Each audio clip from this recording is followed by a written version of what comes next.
Hi, my name is Mike Ferris. I'm the Director of Artist Relations with Pearl Drums. I want to welcome you to Pearl's Drummers Corner here.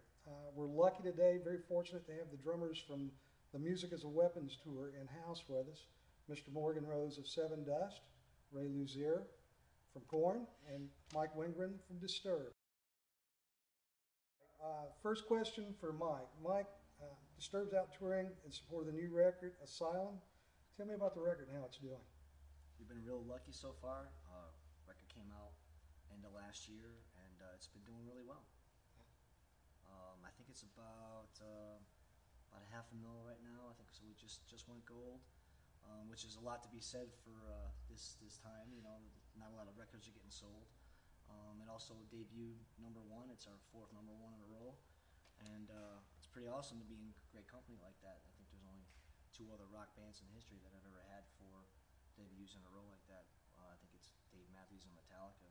So it's pretty cool, pretty awesome for us, and we're just trying to keep out on tour and throwing down. Cool. Well, Ray, I mean, you guys are out right now with the Korn 3. Remember who you are. Yeah. Tell us a little bit about the record, how things are going with it. And It's going really good. We're up for a Grammy, my first Grammy, their 4th, so that's pretty cool. For our new single, Let the Guilt Go, and very stoked about that. Just being nominated, in my opinion, is enough. You know, if we win this month, great. If not, no big deal. But it's doing really good. We went old school. Ross Robinson, the original producer that did Korn 1 and Life is Peachy, came back into the fold. I've been a fan of his work for a while, so he's very difficult in the studio, and it's like it wasn't a pleasant experience at all.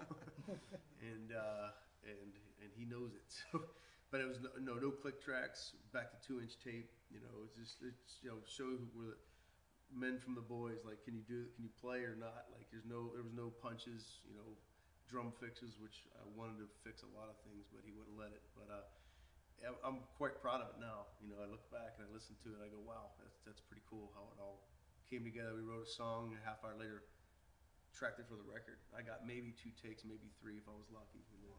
So it's very raw. So, and in my opinion, there's a little too many perfect sounding records out there. So I miss that whole '70s thing where it's like people just got in a room and jammed. And we got in this 12 by 12 room and just hashed it out. So it's pretty cool. very cool. Very much like the first Van Halen records There you where go. mistakes were left in. Yeah. Well, Morgan, you guys are out with Cold Day Memory. How's things going with that record for you guys, man? Terrible. No. No, it's going good. You know, we got Clint back in the band for this record, and it was 6 years of trying to cover that area of the band that we had a tough time filling that spot. So to have him back and his voice and his writing and his guitar playing made it a lot easier to write. And we did it in Chicago in the middle of the winter. So they stuck us in there. There was no way we wanted to leave. So it was the easiest way to get us to work. And we did it with Johnny K. It was interesting. Johnny is a real methodical, kind of at his pace kind of guy, and we're kind of like, let's get going. So it took a little while to get the record feeling right, and then usually when you get that one in the can, and you're like, okay, now I see the light. At the end of the tunnel, that was about a quarter of the way through. So from then on, it was easy.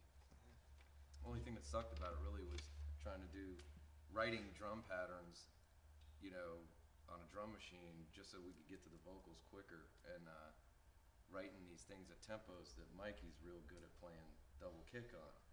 So we've been having this conversation behind his back on tour. I'm like, I don't know how the hell he does this, but I wrote all this stuff, and then we did it at certain tempos where I like to play, as much as I can on one foot. So when I finally got the track, it was like, oh Jesus, I can't really pull this off in one foot, and it's too underneath the meter that I feel comfortable with playing with 2. So unlike Ray, I punched the hell out of as many chords as I could find, and I broke a lot of stuff in there. There was a lot of, I'm sorry, but I did probably break a few drums in there, while I was tracking. You gotta be kidding me, but it was challenging. It was the first challenging record for me in a while. Sounds amazing, though. Oh, thank you, man. Playing balls off. Do you find the same working with him, John? Oh yeah, I'm just sitting here smiling as I'm hearing him say some of the stories, because one thing he left out was Johnny's in the process of building a new studio, so his A room wasn't up yet. So we actually went in right after them and tracked our record right after they got finished, bro, like by days. Yeah. So we were using the B room just like these guys, and so they had already worked out a little bit of the bugs, but there was still plenty left by the time we got in there. And there's plenty of times. What we like to do is he's got like this lounge outside the studio, and we like to start rehearsing some of the up and coming songs that that we'll be tracking later in the week. But we couldn't do it because the studio wasn't soundproofed well enough, and so there was bleed through. I mean, there were sometimes you'd hear construction going from the floor above, bleeding through the tracks, and they had to retake. So we definitely had plenty of take after take after take. So